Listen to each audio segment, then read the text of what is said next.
कोलकाता में trainee doctor की rape और हत्या मामले की। कोलकाता में निर्भया कांड पर आधी रात के अंधेरे की जब कोलकाता कांड की सीबीआई जांच शुरू हुई थी तो देश को लगा कि अब इस रेप मर्डर केस को लेकिन जितने भी सवाल हैं उन सभी का जवाब मिल जाएगा। लेकिन सीबीआई जांच शुरू होते ही कल कोलकाता के उस अस्पताल में जबरदस्त हिंसा, उपद्रव और तोड़फोड़ हुई जिसमें डॉक्टर बेटी को रेप के बाद क्रूरता से कत्ल कर दिया गया था। इंसाफ मांगने के नाम पर अचानक हजारों की भीड़ जुटी और अस्पताल के कैंपस में घुसकर सब तहस नहस कर डाला। बड़ा सवाल है कि निर्भया को इंसाफ को लेकर जो आंदोलन पिछले 5 दिन तक हिंसक नहीं था, उसमें सीबीआई जांच शुरू होते ही उपद्रवी कहां से घुस आए? क्या उपद्रव की आड़ में सबूत मिटाने की कोशिश हुई है?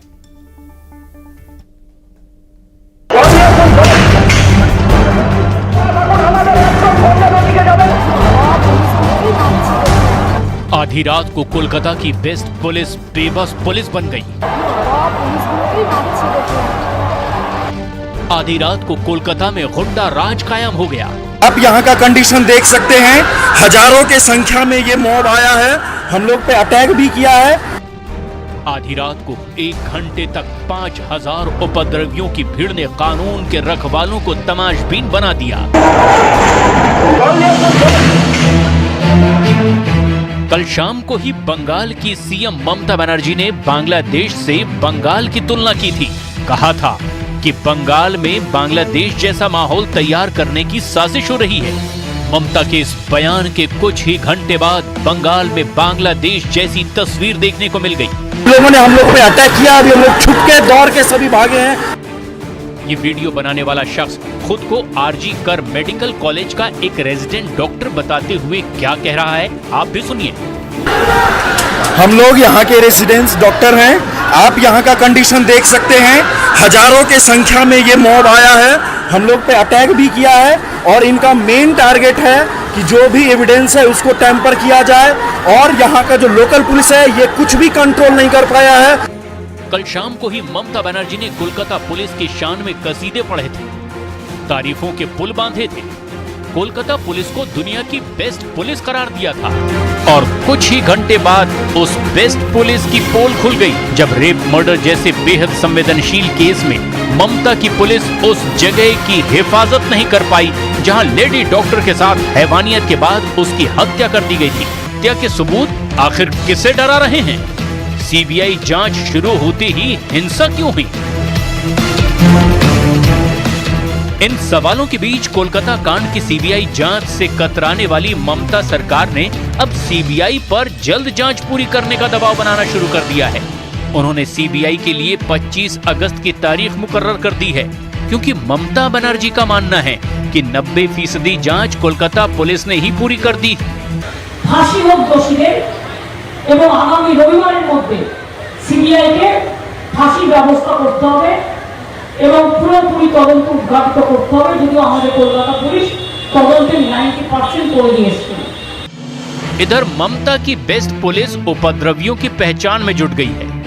वीडियो फुटेज के आधार पर अस्पताल में बवाल काटने वाले उपद्रवियों को चिन्हित किया गया। इस भीड़ में लड़के लड़कियां दोनों शामिल थे। लेकिन कल रात में क्या करने की तैयारी थी और क्या कर दिया गया वो समझना भी बेहद जरूरी है। कल यानी 14-15 अगस्त की आधी रात को कोलकाता की सड़कों पर निकलकर प्रदर्शन करने का प्लान रिमझिम सिन्हा ने बनाया था। रिमझिम ने इसे द नाइट इज आवर का नाम दिया था।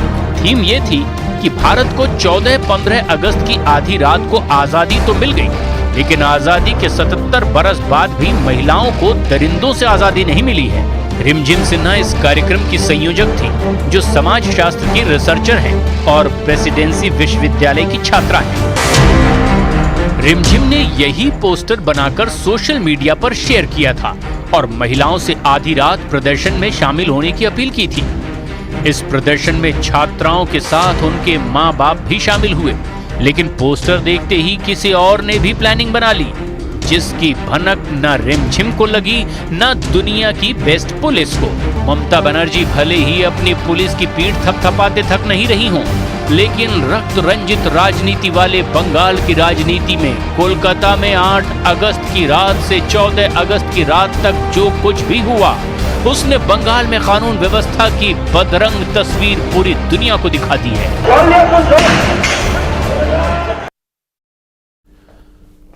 मोदी सरकार के तीसरे टर्म में क्या यूसीसी कंफर्म होने जा रहा है? यह सवाल इसीलिए क्योंकि 78वें स्वतंत्रता दिवस के मौके पर लाल किले की प्राचीर से पीएम मोदी के भाषण में विकसित भारत का लक्ष्य था और देश में बहुत बड़े न्यायिक सुधारों के संकेत थे। रिकॉर्ड 98 मिनट के भाषण में प्रधानमंत्री मोदी ने न्यायिक सुधार की बात कही, साथ ही समान नागरिक संहिता यानी यूसीसी का संकल्प दोहराया। प्रधानमंत्री मोदी ने कहा कि 75 साल से देश में जो सिविल कोड लागू है वो कम्युनल सिविल कोड है और अब वक्त की मांग है कि देश में एक सेक्युलर सिविल कोड लागू हो। देखिए,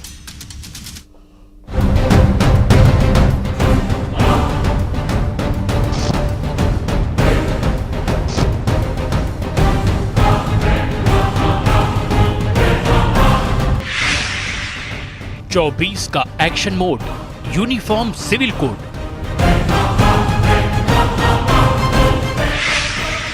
सेक्युलर यूसीसी का टाइम आ गया।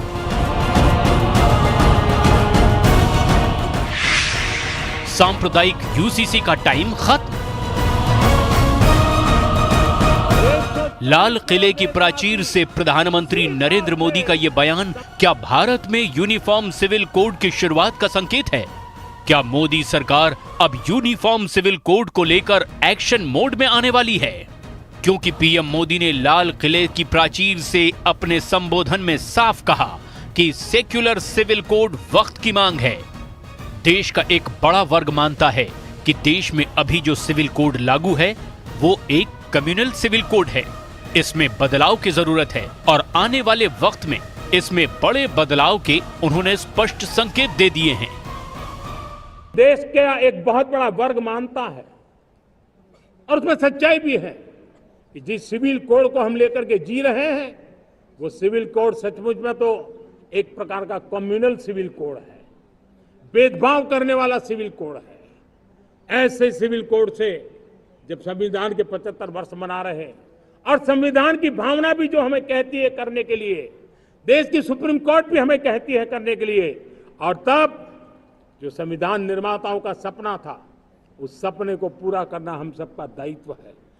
जो कानून धर्म के आधार पर देश को बांटते हैं, जो ऊंच नीच का कारण बन जाते हैं, ऐसे कानूनों को आधुनिक समाज में कोई स्थान नहीं हो सकता है। और इसलिए मैं तो कहूंगा अब समय की मांग है कि देश में एक सेकुलर सिविल कोड हो।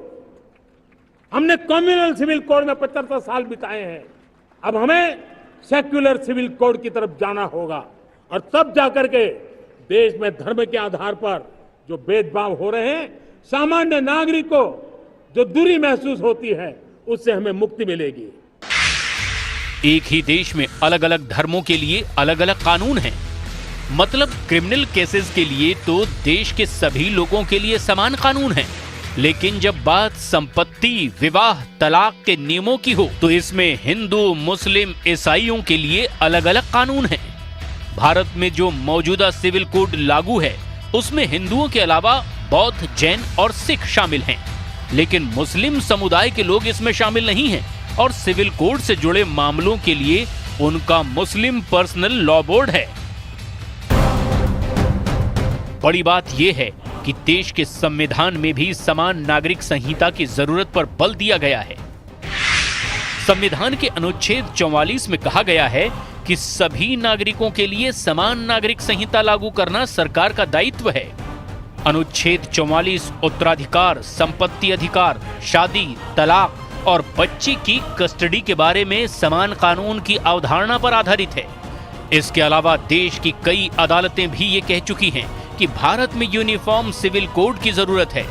उदाहरण के लिए 1985 में शाहबानों के मामले में फैसला देते हुए सुप्रीम कोर्ट ने कहा था संसद को एक समान नागरिक संहिता की रूपरेखा बनानी चाहिए। 2015 में एक मामले में सुप्रीम कोर्ट ने कहा था, ईसाई कानून के तहत ईसाई महिलाओं को अपने बच्चे का नेचुरल गार्जियन नहीं माना जा सकता, जबकि अविवाहित हिंदू महिला को अपने बच्चे का नेचुरल गार्जियन माना जाता है। उस समय सुप्रीम कोर्ट ने माना था कि समान नागरिक संहिता एक संवैधानिक जरूरत है। 2021 में इलाहाबाद हाई कोर्ट ने कहा था कि संसद को समान पारिवारिक कानून लाने पर विचार करना चाहिए, ताकि लोग अलग अलग कानूनी बाधाओं का सामना किए बगैर स्वतंत्र रूप से मिलजुल कर रह सकें। लेकिन मुस्लिम पर्सनल लॉ बोर्ड लगातार इसका विरोध करता रहा है, क्योंकि उसे लगता है कि यह कानून लागू होने से उसका महत्व पूरी तरह खत्म हो जाएगा। मुस्लिम पर्सनल लॉ बोर्ड का आरोप है कि यूनिफॉर्म सिविल कोड मुसलमानों पर हिंदू धर्म थोपने जैसा है। अगर इसे लागू कर दिया जाए तो उन्हें 4 शादियों का अधिकार नहीं रहेगा। शरीयत के हिसाब से जायदाद का बंटवारा नहीं होगा। 78वें स्वतंत्रता दिवस पर प्रधानमंत्री मोदी ने लाल किले से एक बार फिर भ्रष्टाचार पर बड़ा हमला बोला और भ्रष्टाचार करने वालों के एक बार फिर साफ संदेश दिया कि न खाऊंगा न खाने दूंगा। रिपोर्ट देखिए।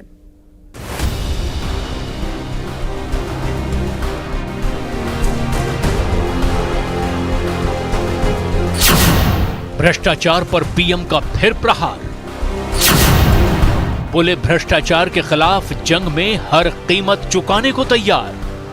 अपने तीसरे कार्यकाल में लाल किले की प्राचीर से प्रधानमंत्री नरेंद्र मोदी ने पहली बार राष्ट्र को संबोधित किया। 15 अगस्त पर 98 मिनट तक दिए गए अपने सबसे बड़े संबोधन में प्रधानमंत्री ने हर मुद्दे पर बात की। पिछले 10 वर्षों में हुए कामकाज का ब्यौरा बताया तो आगे का एक्शन प्लान भी रखा। इस दौरान पीएम ने भ्रष्टाचार के खिलाफ बड़ा हमला बोला। प्रधानमंत्री ने कहा कि वो हर भ्रष्टाचारियों में भय पैदा करना चाहते हैं और इसके लिए वो कोई भी कीमत चुकाने को तैयार हैं। भ्रष्टाचार की दिमक से परेशान रहा है। हर स्तर के भ्रष्टाचार ने सामान्य मानवीय का व्यवस्थाओं के प्रति विश्वास तोड़ दिया है। उसको अपनी योग्यता क्षमता का प्रति अन्याय की जो गुस्सा होता है वो राष्ट्र की प्रगति में नुकसान करता है। और इसलिए हमने व्यापक रूप से भ्रष्टाचार के खिलाफ एक जंग छेड़ा है। मैं जानता हूं इसकी कीमत मुझे चुकानी पड़ती है, मेरी प्रतिष्ठा को चुकानी पड़ती है, लेकिन राष्ट्र से बड़ी मेरी प्रतिष्ठा नहीं हो सकती है। ईमानदारी के साथ भ्रष्टाचार के खिलाफ मेरी लड़ाई जारी रहेगी, तीव्र गति से जारी रहेगी और भ्रष्टाचारियों पर कार्रवाई जरूर होगी।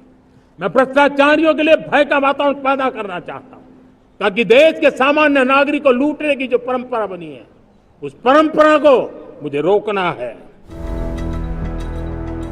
भ्रष्टाचार देश की एक बड़ी समस्या है और इसका खामियाजा आम आदमी से लेकर खास तक सभी को चुकाना पड़ता है। ऐसे में सवाल ये है कि क्या भ्रष्टाचार को रोकना नामुमकिन है? क्या कोई कल्पना कर सकता है कि मेरे ही देश में इतना महान संविधान हमारे पास होने के बावजूद भी कुछ ऐसे लोग निकल रहे हैं जो भ्रष्टाचार का महिमा मंडन कर रहे हैं, खुलेआम भ्रष्टाचार का जय जयकार कर रहे हैं। भ्रष्टाचारियों की स्वीकार्यता बढ़ाने का जो निरंतर प्रयास चल रहा है वो स्वस्थ समाज के लिए बहुत बड़ी चुनौती बन गया है, बहुत बड़ी चिंता का विषय बन गया है। भ्रष्टाचारियों के प्रति समाज में दूरी बनाए रखने से ही किसी भी भ्रष्टाचारी को उस रास्ते पर जाने से डर लगेगा। 2014 में पीएम मोदी के नेतृत्व में एनडीए की सरकार बनने के बाद से अब तक ईडी ने मनी लॉन्ड्रिंग केस में कुल 5,155 मामले दर्ज किए हैं, जो 2004 से 2014 के बीच रही यूपीए सरकार की तुलना में 86% ज्यादा हैं, जिस दौरान 1,797 मामले ही दर्ज किए गए थे। केंद्रीय एजेंसियों की तरफ से की गई गिरफ्तारियां और संपत्ति की कुर्की के मामले में भी मोदी सरकार में पिछली सरकार की तुलना में 25% की वृद्धि हुई है। कुल मिलाकर भ्रष्टाचार के खिलाफ लड़ाई अभी लंबी है, लेकिन अब तक की लड़ाई के नतीजे साबित करते हैं कि नामुमकिन कुछ भी नहीं।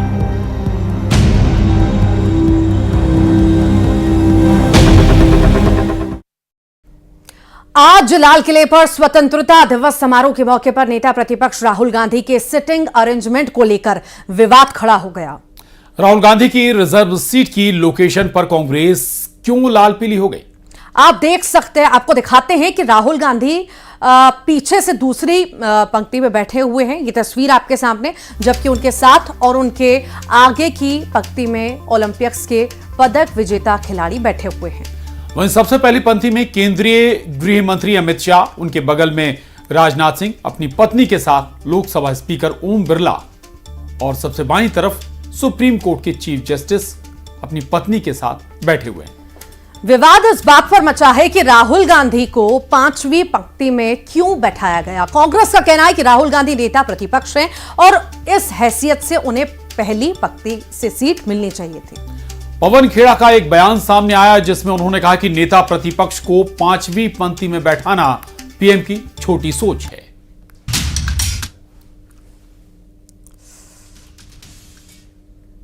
योग्यता क्षमता का नेता प्रतिपक्ष हैं। हम भी जब सरकार में थे तो भारतीय जनता पार्टी के नेताओं को हम पहली या दूसरी रो में बैठाते थे। मुझे अच्छी तरह याद है, ये आपको भी याद होगा।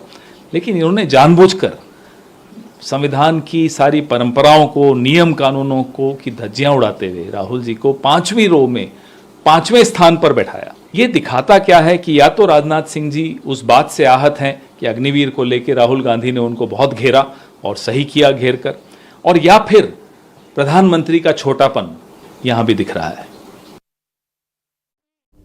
और डोडा के घने जंगलों में सेना हेरोइन ड्रोन की मदद से आतंकियों का सर्च ऑपरेशन शुरू कर चुकी है। डोडा में जैश ए मोहम्मद के कुल 4 आतंकियों की घुसपैठ के बाद यह ऑपरेशन शुरू किया गया है। स्पेशल रिपोर्ट में देखिए आतंक के खिलाफ जारी ऑपरेशन शिवगढ़।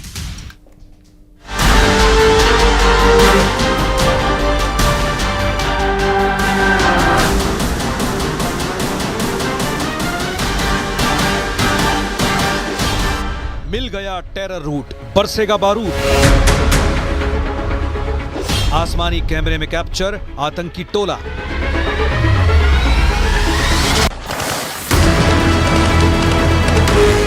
जैश के आत्मघाती गीदड़ बेमौत मारे जाएंगे।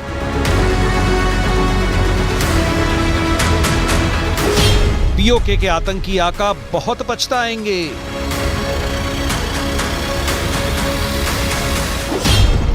हेलीकॉप्टर, क्वाडकॉप्टर, हेक्साकॉप्टर ड्रोन और अब heron drone.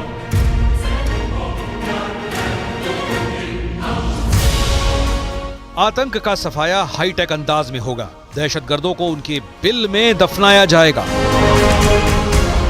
Hit and run की टेरर टेक्निक का तोड़ मिल गया है। पाकिस्तानी बारूदी पिट्ठुओं के परखच्चे कैसे उड़ रहे हैं, देखिए। गोलियों से थर्राता जंगल, मौत से भागते दहशतगर्द, जंगल में सेना का सर्च ऑपरेशन, पहाड़ी रास्ते पर दौड़ती गाड़ियां,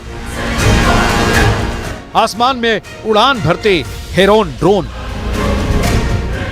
हेलीकॉप्टर और स्निफर डॉग्स। पाकिस्तान से आए भाड़े के आतंकियों का अंत करीब है। मौत उनके पीछे पड़ी है। दहशतगर्दी डोडा के इन्हीं जंगलों में बनाई गई बिलों में दुबके हुए हैं। ये दहशतगर्द सरहद पार से आए हैं। आतंकी मौत बांटने का ढेरों सामान साथ लाए हैं। पीठ पर वार कर आतंकी भाग जाने की ट्रिक आजमा रहे हैं।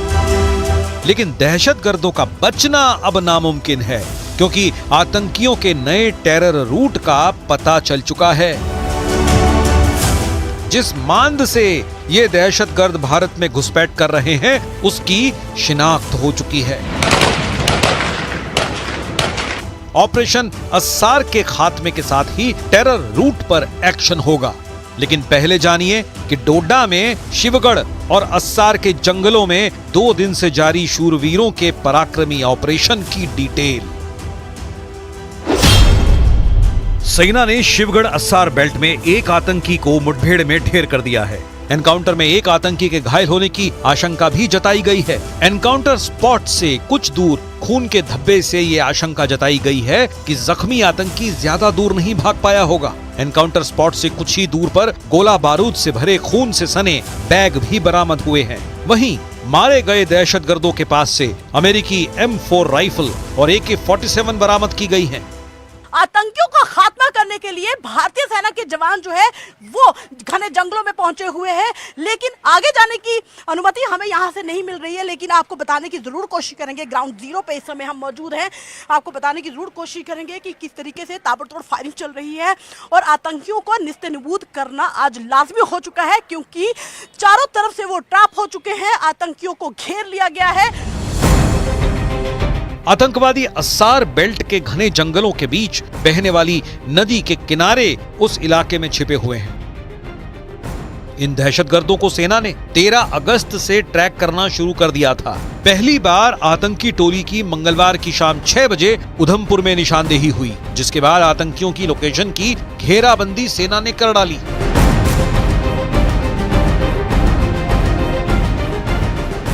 मंगलवार शाम से ही दहशतगर्दों से मुठभेड़ शुरू हो गई।